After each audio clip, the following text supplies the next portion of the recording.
Acolyte. The Witcher 4 trailer, a tech demo, came out in Unreal Engine 5, as it seems. I'm actually quite happy to see this, or at least to actually watch if they still, want to politically signal everything and it will be a shit show, or if it actually got better, because I heard it got better. In what form? I don't know. But if the politics are getting out of the fuck out of the game, perfect. Per effing fact. I just want a good game. That's all.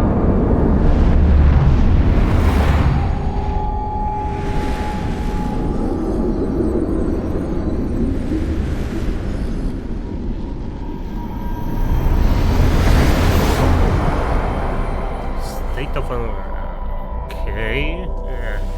I never liked those intros. Even though intros, all in all, I despised. Sleep, is he? The ploughing plonker. Break me pearlies on this blasted pit-ridden tract.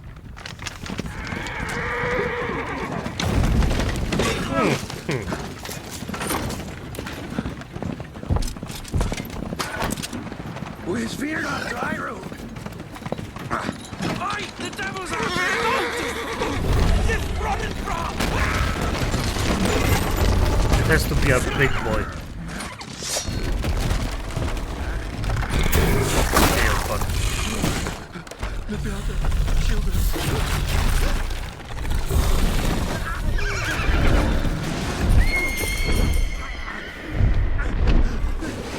A flying... Ooh.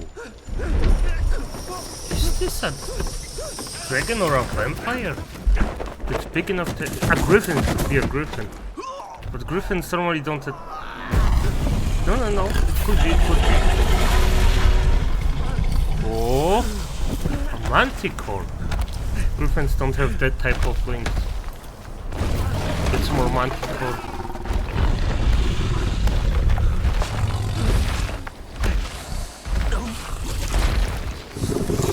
Hell yeah.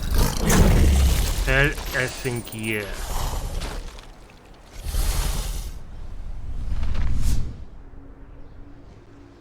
I don't... For F's sake, I don't remember that beast. What is that? I don't remember the name. Salt.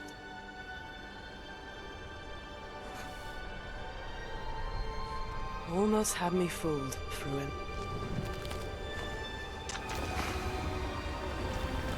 What?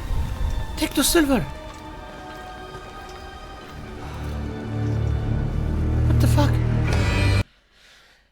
By the way, I am happy to announce that Ciri finally looks hot.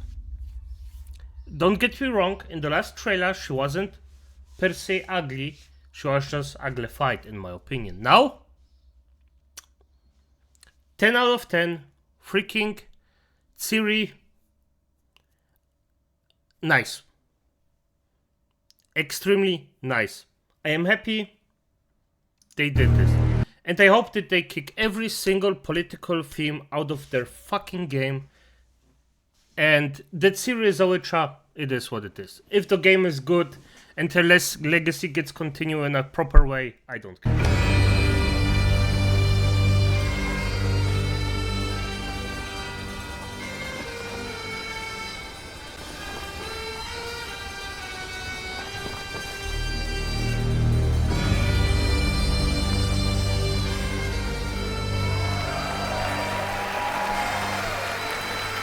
But this is still a tech demo. If it comes out, it could be way worse, so still... Thank you, everyone, and welcome to the State of Unreal at Unreal Fest Orlando. We're here to show you what's next with Unreal Engine and so much more. We are thrilled that you're able to join us. Thank you. But, first things first, I'm here with Sebastian and Kitek from CD Projekt Red. We have a lot to talk about. Hey, guys. Hey. Thank you, Wyatt. Thank you, Wyatt, and hello, everyone. With The Witcher 4, we're stepping things up. And to do that, we needed the right partner. One that truly understands that great open-world games are all about art and technology coming together. Yeah, and look, our goals are completely aligned here. And around the launch of UE5, your awesome team at CD Projekt Red announced a collaboration to make open-world development in Unreal even better. And it's an opportunity, we just couldn't pass it up. Okay. So I guess they actually, it could be that they said, if you're building in politics, then F off.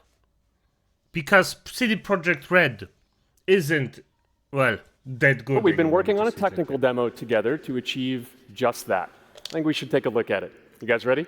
Born ready. Kaitek is going to play the build for us. Sure, let's do it.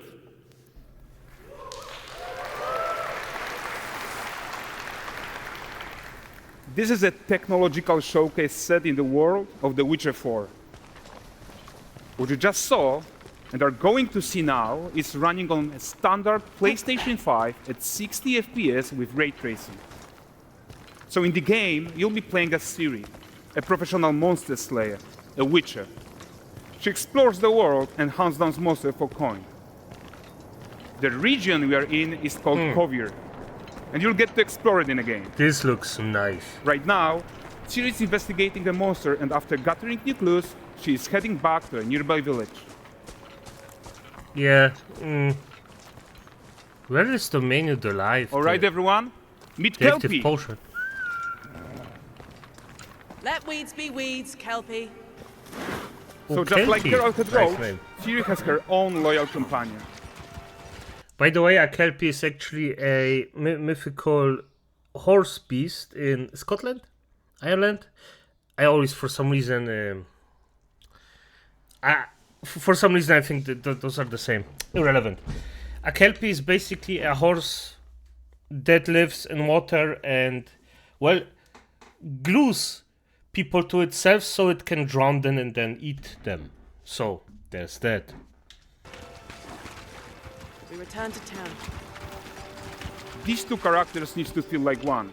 Since you're gonna explore the world on horseback, riding needs to feel seamless, natural, and just fun. Yeah, and to support that, we're introducing multi-character motion matching in Unreal. So Ciri and Kelpie, they're perfectly synchronized when mounting from any angle and speed. And we also support root motion movement on Kelpie, so controlling her feels realistic and grounded. And there are also some really... I mean, I'm gonna be honest, this is something that I personally do not give a fuck.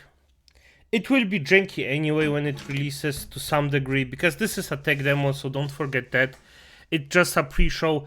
If you remember, Cyberpunk looked also very good, then it came out, it was a total disaster, and after an extremely long time they actually fixed it to, well, most of it at least. So... yeah. nice improvements to our Unreal Chaos Flesh Solver and these machine-learned deformations. So you've got realistic muscles moving and stretching under Kelpie's skin without compromising the performance there. Yeah, I don't care. It's nice, but I don't care.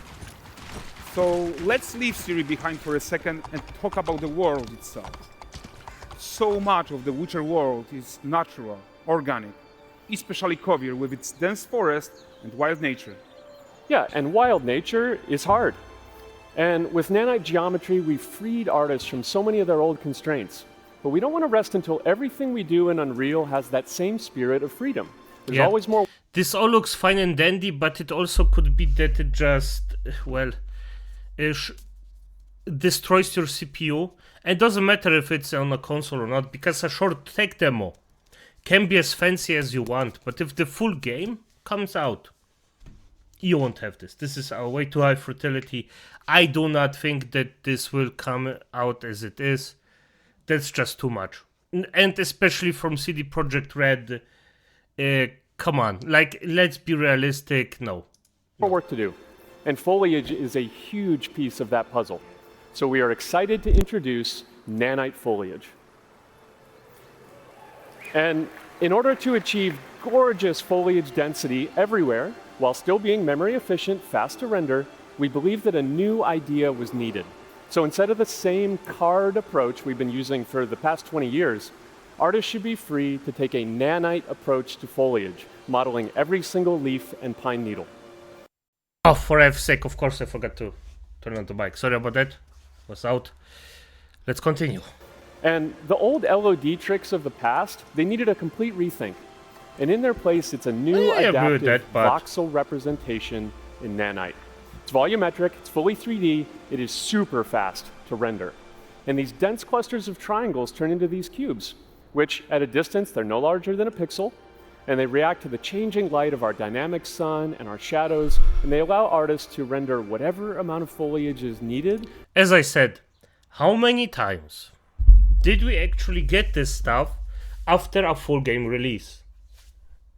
This is just, to achieve their vision why? Without compromise. That's irrelevant. And no compromise means how ambitious we are when it comes to bringing our vision to life with incredible visuals. But more than that, together with Epic, we created faster way to load the world. We can now bring in more content more quickly for the smoothest possible experience as we fly down to catch up with Ciri. I would say bring the content that you already have out in a freaking normal matter, not like with some Cyberpunk. You just well, this is a stain on their legacy. So Valgrest is a port town, a hub for fishing, trade, and mining. Ooh. It's one of those places where you can meet shady characters or overhear gossip from other lands. It's also where Ciri took on her current contract. High-tech, let's leave Kelpie here and explore the marketplace and food. I'm so excited we can finally show you some of this stuff.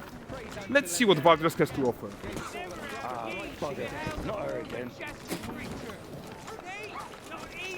Yeah, I like this one. This little thing that he spits on the ground while the Witcher is going in front. Yeah, that's actually quite on point. This little detail, nicely done. Very well. Hell yeah! Nice. A bear. Cute.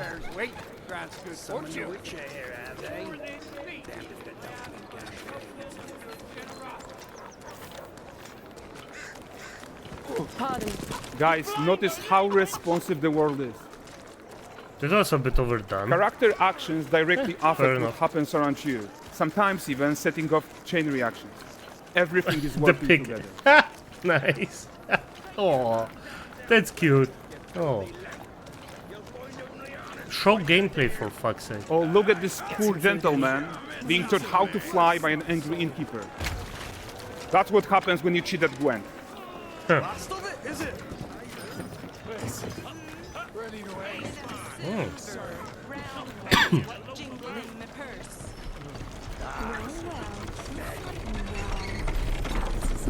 Okay, so this is the guy who gave the series quest his own. Like you probably suspect, he has his own agenda in all of this. You're off your tits again, Wilfred. Get your ass up.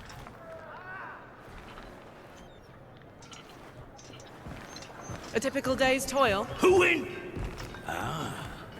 Witcheress. What news of my wagons? No eternity is taking that damn salt to arrive. I found them. And, well, suffice to say, they'll not reach you. As for the salt, found not one speck. I presume this comes as no surprise to you. Now. Kavir's smuggling trade is of no concern to me. Shush, shush, shush. The Mantikor that flattened your cart and devoured your men. Quite the opposite. Mantikor? No, them winged hellspawn dwell in the arse end of Creighton. Not here. While Ciri decides what to do about that merchant, let's take a look at the character technology that powers this marketplace.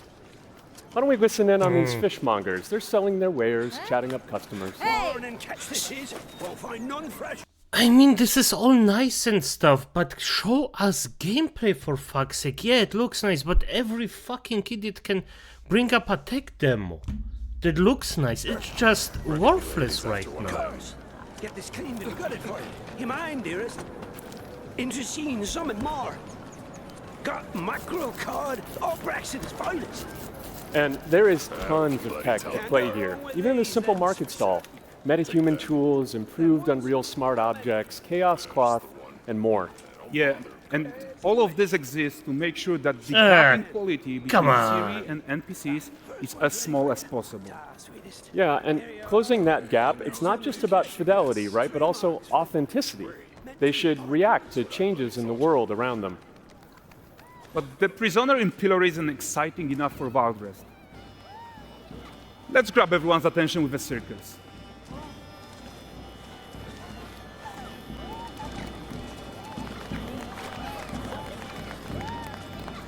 But the great performance deserves a huge crowd though. Let's crank it up.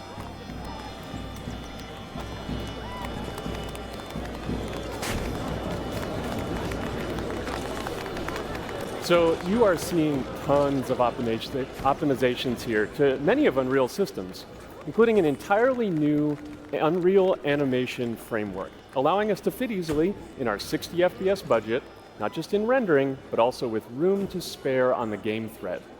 Over 300 animated skeletal mesh agents all going about their business. And the whole point is to leave breathing room for developers like you to introduce the gameplay and the systems that your players expect, empowering you to make your worlds come to life without Unreal standing in your way. You are right, and that's the open world RPG that we're making. But before we wrap up, how about one final check-in with Ciri?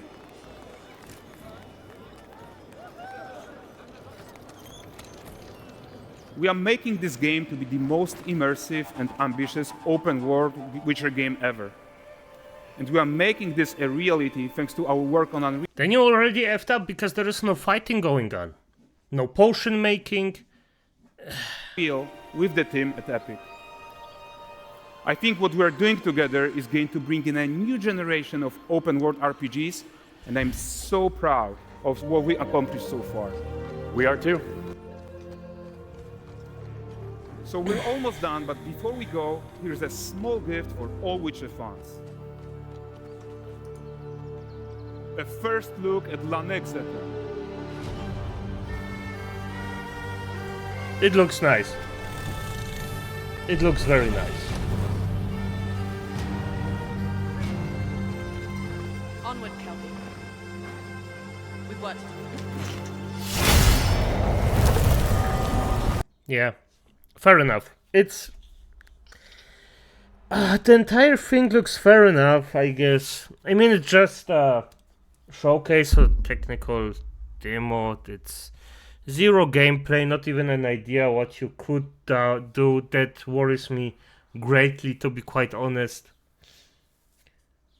But I am happy that they actually got the freaking political stuff out. That's perfect. That's already a big step in the right direction. As I said, the demo, it looks nice. It's nice that they made this horse thing where the muscles are seen, but you just won't interact with it that many times. A normal player, it's just, in my opinion, irrelevant at the end, and you just didn't see any kind of gameplay or something like that. That's just a tech demo that every big company can throw together in a month or so. So this says nothing. Exactly zero. The technology sounds nice, but as I said, as long as it doesn't show me gameplay or something, it's just, I don't care. I just do not care, because I can watch a movie instead of watching this. It's, you know, yeah, but all in all, I think it could be fine. At least the vibes are way positiver than the freaking last trailer that they had. As it is, hey, good night.